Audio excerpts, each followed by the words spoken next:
ಕೆರೂರು ಠಾಣೆ ಪಿಎಸ್ಐ ಹಾಗೂ ಪಿಸಿ ಲೋಕಾಯುಕ್ತ ಬಲೆಗೆ ಪಟಾಕಿ ಸಿಡಿಸಿ ಸಂಭ್ರಮಿಸಿದ ಯುವಕರು.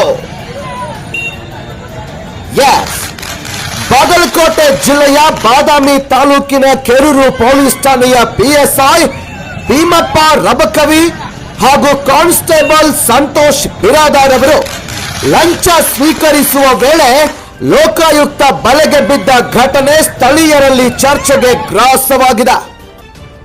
ಇಸ್ಪೀಟ್ ಆಡುತ್ತಿದ್ದ ವ್ಯಕ್ತಿಯೊಬ್ಬನ ಪರವಾಗಿ ಮಧ್ಯಸ್ಥಿಕೆ ವಹಿಸಿದ್ದ ಪೊಲೀಸರು ಬೈಕ್ ಬಿಡುಗಡೆ ಮಾಡಲು 2 ಲಕ್ಷ ಲಂಚದ ಬೇಡಿಕೆ ಇಟ್ಟಿದ್ದರು ಎಂದು ಆರೋಪಿಸಲಾಗಿದೆ.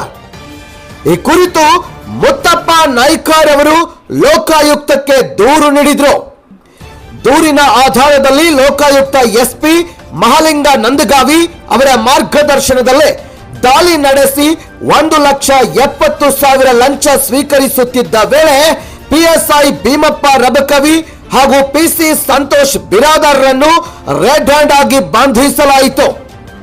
ಈ ಘಟನೆಯ ನಂತರ ಕೆರೂರು ಪೊಲೀಸ್ ಠಾಣೆಯ ಮುಂದೆ ಯುವಕರ ಗುಂಪೊಂದು ಪಟಾಕಿ ಸಿಡಿಸಿ ಸಂಭ್ರಮಾಚರಣೆ ನಡೆಸಿತು.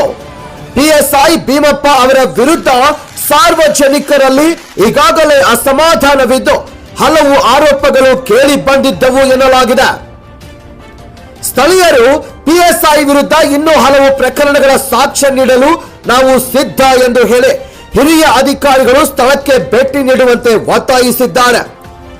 ಒಬ್ಬ ಪಿಎಸ್ಐ ಲೋಕಾಯುಕ್ತ ಬಲೆಗೆ ಬೀಳುತ್ತಿದ್ದಂತೆ ಜನರು ಇಷ್ಟರ ಮಟ್ಟಿಗೆ ಸಂಭ್ರಮಾಚರಣೆ ಮಾಡಿರೋದು ಅಪರೂಪದ ಘಟನೆಯಾಗಿದ್ದು ಅಧಿಕಾರಿಯ ಕಾರ್ಯ ವೈಖರಿಯ ಬಗ್ಗೆ ಸಾರ್ವಜನಿಕರ ಅಸಮಾಧಾನವನ್ನು ಸ್ಪಷ್ಟಪಡಿಸುತ್ತದೆ. ವರದಿ ಆಸ್ಮಾ ಕಮಲಾನವ.